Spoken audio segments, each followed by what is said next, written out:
তুই চুরি করে খাবি আর ভিডিও করা চলবে না। এইরকম এক পিস মাছ কাট চলবে। মাছটা সম্পূর্ণ আমি হাতে বানিয়েছি।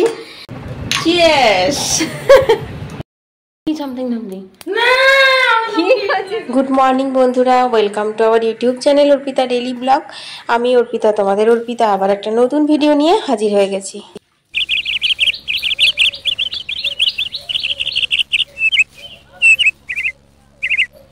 আম পাকে বৈশাখে, কুল পাকে ফাগুনে, কাঁচা ইট পাকা হয় পোড়ালেতা আগুনে।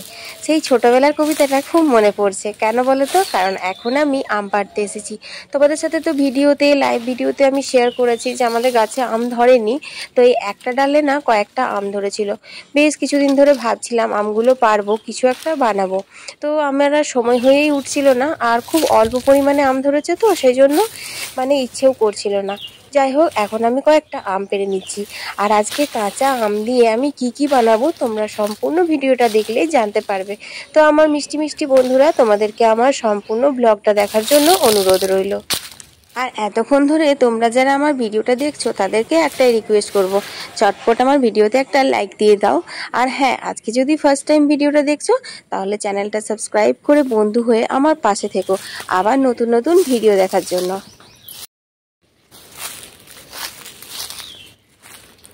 তো বন্ধুরা, এবছর তো একদমই আম ধরেনি, তোমরা তো দেখছো সব গাছগুলো একদম ফাঁকা। তো দু একটা পাতার ফাঁকে ফাঁকে ধরেছিল, সেগুলো পেড়ে নিলাম, কারণ যা ছেলেপেলের উপদ্রব না, পেড়ে নেবে। তো চলো আজকে এটা দিয়ে ঠান্ডা ঠান্ডা আমের শরবত বানাবো, আর একটু নুন ঝাল মিষ্টির স্পেশাল একটা আচার বানাবো। চলো যাওয়া যাক।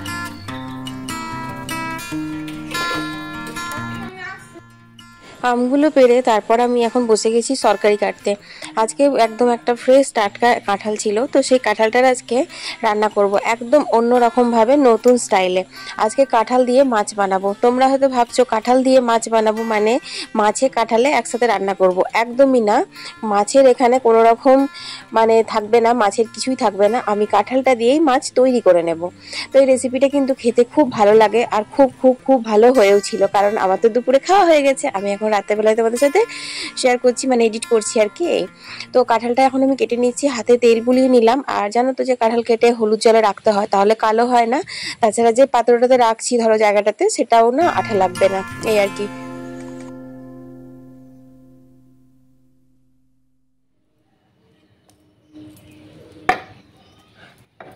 তো তরকারি কাটা কমপ্লিট হয়ে গেল। আর কাঁঠাল কাটলাম আর গাঁদাল পাতা তুলেছিলাম আজকে, তো সেই গাঁদাল পাতাগুলো বেছে নিলাম। আর চলো এখন তরকারির খোসাগুলো সরিয়ে দিই। আর সবচেয়ে বড় কথা কি বলতো, তোমাদের সঙ্গে প্রথমেই শেয়ার করলাম আমার কিন্তু তুলসী মন্দিরটা ধোয়া হয়ে গেছে। তারপরে এই যে কাঁঠাল কাটলাম, দেখো একটু তেল তেল হয়ে আছে, তারপর তোমার খোসাগুলো পড়েছিল, তো সেগুলো ভালো করে পরিষ্কার করে দিলাম। তো আজকে খুব সিম্পল রান্না করব, তার মধ্যে এই যে গাঁদাল পাতা হবে, আর এঁচোড় দিয়ে মাছ হবে, আর এই যে আম। তো দেখো আমগুলো আমি ভালো করে ধুয়ে নিলাম। দুটো আম লাগবে না, একটা লাগবে। তারপর আমি দেখো আমটাতে না ভালো করে খোসা ছাড়িয়ে নিয়েছি, এই যে সাদা করে। তারপর কি করব না, সিলটা ভালো করে পরিষ্কার করে ধুয়ে নিলাম। আর এরপর আমি আমটা ঘষে নেব ঘষুনিতে করে। যারা মিক্সিতে বাটো তাদেরকে ঘষুনিতে করে ঘষার দরকার নাই, তারা আমটা কেটে মিক্সিতে বেটে নিলে প্লেন হয়ে যাবে। কিন্তু আমি তো শিলনোড়ায় বাটবো, তো শিলনোড়ায় বাটতে গেলে এরকমভাবে যদি একটু ঘষে নেওয়া হয়, তারপর যদি বাটা হয়, তাহলে না ভালো বাটা যায়। তো আমটা নিয়েছি ঘষে, তারপর কাঁচা লঙ্কা, রসুন, নুন নিলাম আর একটু হলুদ নিলাম। এরপর আমটা আমি একদম প্লেন করে বেটে নেব।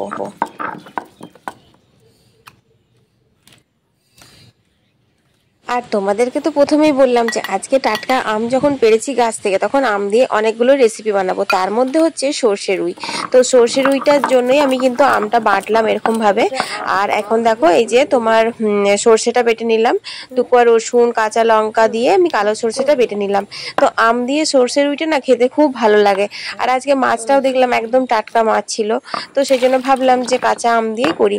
এর আগে একদিন করেছিলাম, তখনও আমি তোমাদের সাথে শেয়ার করেছিলাম রেসিপিটা। কিন্তু আজকে যে সর্ষে রুইটা বানাবো আম দিয়ে, সেটা সম্পূর্ণ আলাদা। এতে পেঁয়াজ, রসুন সব রকমই থাকবে। যাই হোক, রান্নার রেসিপিটা তো তোমাদের সাথে শেয়ার করব লাইভে। এঁচোড়টা ভাবছি শেয়ার করে দেবো, আর এই মাছের রেসিপিটা শেয়ার করব হচ্ছে তোমাদের সাথে ভিডিওতে। তো তোমরা ভিডিওটা একটু ধৈর্য ধরে দেখো, তাহলেই জানতে পারবে। আর এখন আমি দেখো গাঁদাল পাতাটা বেটে নিচ্ছি।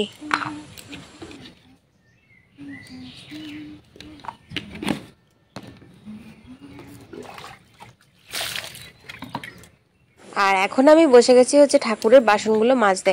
তো বন্ধুরা আজকে না ঠাকুরের বাসনগুলো আমি একদম চাকাচাক করে মেজে দিলাম। কি দিয়ে জানো? টমেটো সস দিয়ে। হ্যাঁ বন্ধুরা, টমেটো সস দিয়ে তোমরা একবারটি ঠাকুরের বাসন মেজে দেখবে, যেগুলো আমরা নিত্য ব্যবহার করি যে বাসন, বা যেগুলো অনেকদিন পর বের করি একটু গাবা গাবা হয়ে যায় তামা পেতলের জিনিস, সেগুলো না টমেটো সস দিয়ে একবার মেজে দেখো, খুব সুন্দর পরিষ্কার হয়।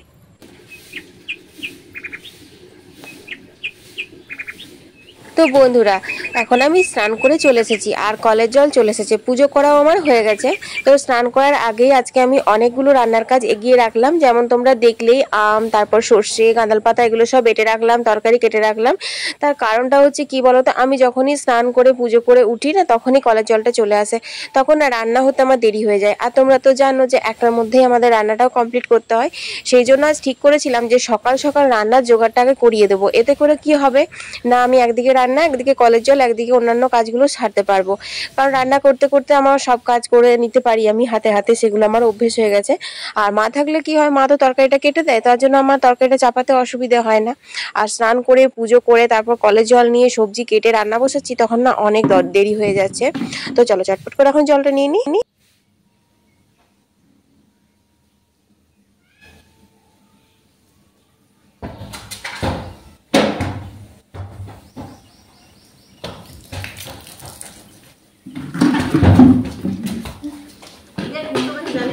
তো তোমাদের তো বলেইছিলাম যে এই যে উঠোনে একটা ছোট্ট মতো কুমড়ো গাছ হয়েছে, যেটা তোমার এই যে আমরা জল নিচ্ছি সেখানটাতে, যেখান থেকে অনেকগুলো ফুল টুল তুলেছি আর করেছি, সেটাতে না তোমাদের আমি বললাম যে একটাও কুমড়ো ধরেনি, এটা মনে হয় সিজনের গাছ না, তাই অনেক ফুল ফুটছে, আমরা তুলে নিচ্ছি।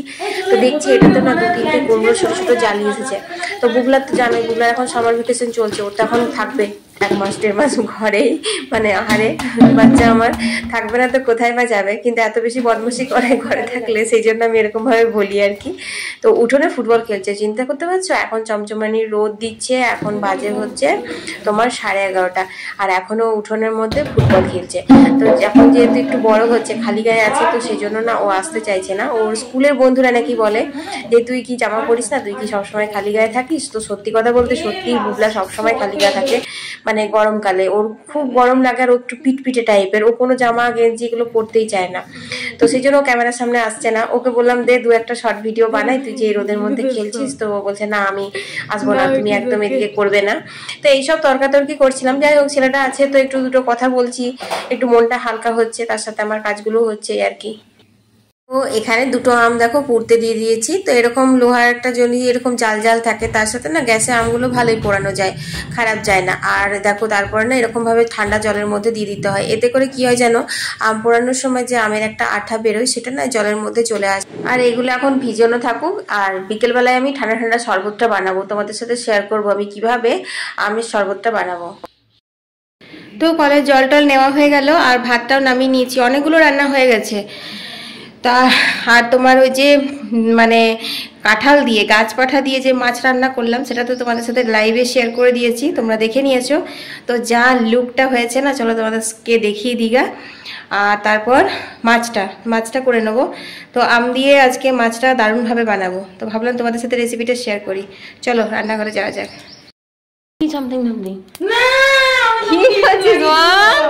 ক্যামেরাতে লাগিয়ে দেবো।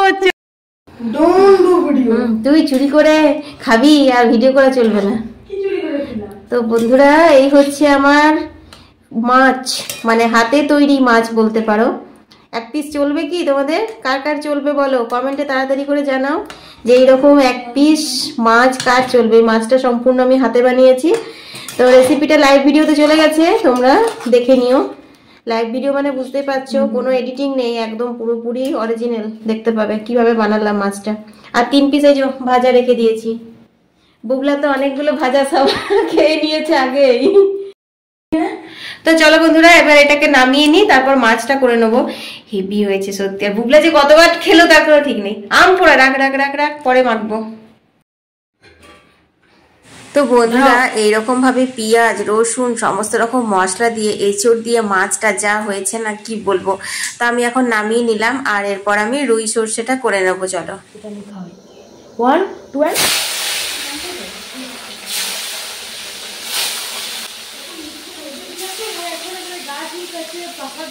তো চলো বন্ধুরা, কাঁচা আম দিয়ে সর্ষে রুইটা করে নেওয়া হোক। তো সর্ষে রুই করার জন্য দেখো রুই মাছের পিসগুলো না আমি হালকা করে এপিট উপিট করে ভেজে নিচ্ছি। খুব কড়া করে কিন্তু মাছটা ভাজা চলবে না, কড়া করে মাছটা ভাজলে পরে খেতে ভালো লাগবে না। আর এই পাশে যে মাছের পিসগুলো দেখছো এগুলো আমার কাঁঠাল দিয়ে বানানো মাছের পিস, 3-4টে ভাজা রেখেছি। আর মাছ ভাজার তেলে দেখো 5 ফোড়ন দিয়ে দিলাম, তারপর দিয়ে দিলাম পেঁয়াজ বাটা। তো এই সর্ষে রুইটাতে একটু বাটা মশলা দিলেই না খেতে বেশি ভালো লাগে। তো পেঁয়াজ বাটাটা আমি হালকা করে ভাজা ভাজা করে নিলাম। আর পেঁয়াজটা ভাজতে ভাজতেই না এর মধ্যে আমি একটু নুনও দিয়ে দিলাম, তাতে করে পেঁয়াজটা তাড়াতাড়ি সেদ্ধ হয়ে আসবে। তারপর আমি দিয়ে দিলাম আম বাটাটা। তো আম বাটাটাতেও একটু নুন, হলুদ, তারপর কাঁচা লঙ্কা দেওয়া আছে, তো বেশ ঝাল ঝাল টক টক ভালোই লাগবে। একটু হলুদ দিয়ে দিলাম, তারপর দিয়ে দিলাম সর্ষে বাটাটা। তো সর্ষে বাটাটাতে যেহেতু রসুন দেওয়া আছে সেই জন্য আমাকে কষাতে হবে। এবার সর্ষে বাটা কষালে পরে তেতো হয়ে যায়, তোমরা তো জানোই। কিন্তু সর্ষেটা বাটার সময় যদি একটু নুন আর হলুদ দিয়ে সর্ষেটা বাটা হয় তাহলে তোমরা যতই সর্ষে বাটা কষাও আর ভাজো তেতো কিন্তু একদম হবে না। তো আমি রসুন, কাঁচা লঙ্কা, নুন, হলুদ দিয়েই সর্ষেটা বেটেছিলাম। যাই হোক দেখো মশলাটা কষিয়ে নিয়েছি, তারপর একটু জল দিয়ে দিলাম। খুব বেশি ঝোল ঝোল করবো না, একটু মাখো মাখো করবো, কারণ বুবলা আর বুবলা বাবা দুজনাই না মাখো মাখো খেতে পছন্দ করে। আর বুবলা ওই পাশে মায়ের বাথরুমটাতে স্নান করছে, জানলা দিয়ে সমান তালে খুলে যাচ্ছে যে মামি একদম মাখা মাখা করবে, একদম মাখা মাখা করবে। তো এই আর কি, তো একদম মাখা মাখা করে আমার আম দিয়ে সর্ষে রুই রেডি হয়ে গেছে। তো বন্ধুরা এটা গরম ভাতে জাস্ট অসাধারণ লাগে। আর বাইরে না একটু বৃষ্টি হচ্ছে, তার জন্য একটু নয়েজ আসছে, তোমরা একটু অ্যাডজাস্ট করে নিও প্লিজ। এখন বাজে হচ্ছে 1:45। 15 মিনিট একটু বসে নি, তাও তো বুবলার মাথায় জল পড়ে গেছে। বসলে এখনই মামি খেতে দাও করবে। যাই হোক বুলাব আসার পর খেতে দেবো। তো একটু বসে নিগা। আর দেখতে পাচ্ছ সবসময় মুখে ইংরাজি গান মুখে বলতে বলতে শিব বাবার মাথায় জল ঢালা হয়ে যায়, গণেশকে সিঁদুর দেওয়া হয়ে যায়, গোপালকে আদর করা হয়ে যায়, মানে ইংরেজি গান মুখে চলতেই থাকে, ওগুলো সব হয়ে যায়। তারপরে যখন বেরোয় তখন যখন বলি বুবলা ঠাকুরকে বললি যে একটু যেন পরীক্ষায় পাস করি, একটু যেন ভালো করে পড়াশোনা হয়, তখন সরি মামি ভুলে গেছি, আবার দৌড়ি বিং বিং বিং করে ঢুকে ঠাকুরকে ওটা বলে তারপর আবার বেরোবে। তো এই হচ্ছে পুজো করা। শুনছি ওই দেখো তা শুনছিল, দৌড়ে ঢুকে গেল।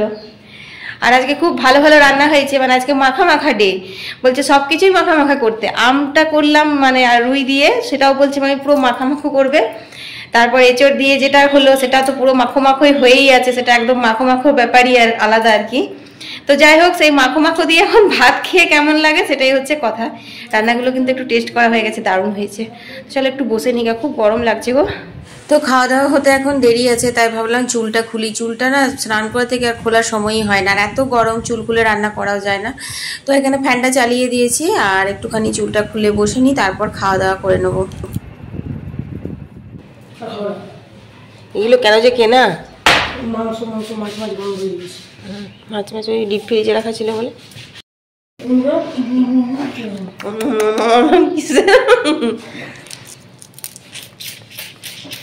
এগুলো কিনা খানে পয়সা নষ্ট খালি। বাই। ওকে নিয়ে নি কেন? মিঠুকে নিয়ে টিউশন যাবি আছি। তো এখন 4টে বাজে, বুবলা চলে গেল টিউশন। আর দেখো রাস্তায় কতগুলো কুকুর, আর বুবলার না খুব বাজে স্বভাব, ও কুকুরগুলোকে খুব হাত দেয়। আর আমি চলো এখানে আম পোড়ার শরবতটা বানিয়ে নিই, আর এটা ভিজে রেখে দেবো, কারণ এটা ঠান্ডা হলেই না খেতে বেশি ভালো লাগে। তো এখন আমি দেখো আমগুলো সেই ভিজিয়ে রেখেছিলাম, সেগুলো খোসা ছাড়িয়ে নেব। তো অনেকে অনেক রকমভাবে মশলা টসলা দিয়ে ভিডিওতে ভিউজ আসার জন্য না আমি দেখেছি সিম্পল জিনিসটাকে একটা মানে অসাধারণ, আর সাধারণ জিনিসটাকে অসাধারণ তৈরি করে, কিন্তু সেটা না খেতে ভালো লাগে না জানো তো। আর আম পোড়া শরবতটা একদম সিম্পলভাবে আমি বানাবো, কোনো রকম কোনো মশলা অ্যাড করব না। তো আমগুলো ভালো করে হাত দিয়ে চটকে নিলাম, তারপর আমি এর মধ্যে জল দিয়ে দিলাম, ঠান্ডা জলই দিয়েছি, আর কতগুলো আইস কিউবও বের করে নিয়েছি। আর তোমার দেখো এখন শরবতগুলো গ্লাসের মধ্যে দিয়ে দিলাম। এরপর না আমি গ্লাসে শরবতের মধ্যে শুধু সিম্পল চিনি দেবো, একটাতে চিনি দেবো না, যেহেতু বুবলার বাবা খাবে, বুবলার বাবা তো চিনি খায় না, তার জন্য। আর একটু বিট নুন দেবো, আর কিচ্ছু দেবো না বন্ধুরা। এর মধ্যে না তো লেবু পাতা দেবো, আর না দেবো তোমার জলজিরা, না দেবো ভাজা মশলা। এরকম সিম্পল নুন আর চিনি দিয়ে আম পোড়ার শরবতটা কিন্তু শরীরের পক্ষে ভীষণ উপকারী, আর খেতেও খুব ভালো লাগে। কোনো জিনিসটা জানো তো, ফল বলো বা সবজি বলো, সেটা ফলের মতো সবজির মতো খেলে যে উপকারটা পাওয়া যায়, মুখরোচক করে খেতে গেলে কিন্তু সেই উপকারটা পাওয়া যায় না, শুধু জিভের স্বাদ স্বাদটাই মেটে। তো এই আর কি। আর আমপুরা শরবতটা মানে তপ্ত গরম, কি গরম যে পড়েছে, 46 ডিগ্রি না কত চলছে এখন আসানসোলে। তোমাদের ওখানে কত ডিগ্রি গরম চলছে আমাকে একটু কমেন্টে জানিও তো। আমাদের এখানে আসানসোলে তো 46 ডিগ্রি থেকে নামছেই না, রোদ গরম। তো এই গরমের মধ্যে না এই আমপুরা শরবতটা এইভাবে যদি নুন চিনি দিয়ে খাওয়া হয়, এটা শরীরে উপকারী হবে আর তোমার কোনো রকম লু লাগবে না, হবে না, এই আর কি। তো আমপুরা শরবতটা আমি ফ্রিজে রেখে দিলাম ঠান্ডা হোক, আর বুবলা আসবে তখনই খাবো। আর বুবলার বাবাও নেই, আমার ওরকম একা একা কোনো জিনিস খেতে ভালো লাগে না, তার জন্য আমি রেখে দিলাম। আর আমার না সন্ধে টন্ধে দেওয়া হয়ে গেছে, আর এখন আমি দেখো জানলাগুলো সব খুলে দিচ্ছি, কারণ সকালবেলাতেই জানলাগুলো বন্ধ করে দিই। যে হারে গরম পড়েছে না, তাতে করে ঘরগুলো গরম হয়ে যায়। আর রাস্তার উপর ঘর তো, রোডটাই এত মানে গরম হয়ে থাকে, তো ঘর তো গরম হবেই, তার সাথে লু হাওয়া তো চলতেই থাকে সারাদিন। তো এই সন্ধ্যের দিকে, সন্ধ্যে মানে এখন বেশ হয়ে গেছে, মানে তোমার 7:30 8টা বাজছে প্রায়, তবেই আমি খুললাম জানলাগুলো। কারণ সন্ধ্যের পরে পরেও কিন্তু বাইরেটা ঠান্ডা হয় না, বাইরেটা একদম ঠান্ডা হয়, তারপর আমি জানলাগুলো খুলি, তবে যে ঘরটা একটু মানে ঠান্ডা থাকে। আর এখন আমি একটুখানি পাখার তলে দাঁড়িয়ে নিজেকে ঠান্ডা করে নিচ্ছি, কারণ আমি সন্ধে দেওয়ার আগে একবার গা ধুই জানো তো, কিন্তু সন্ধে দিতে দিতে আমার এত গরম লেগে যায়। ঘরে সন্ধে দিই, তারপর মন্দিরে সন্ধে দিই, তারপর এসে আবার ঘরে গোপালকে শয়ন দিই, এই করতে করতে অনেকটা বেশি গরম লেগে যায়, তাই একটু ঠান্ডা হয়ে নিলাম। তো বুবলা এখন টিউশন থেকে চলে এসেছে, তো আমি আর বুবলা এখন ঠান্ডা ঠান্ডা আম পান্না খেয়ে নেবো। চিয়ার্স।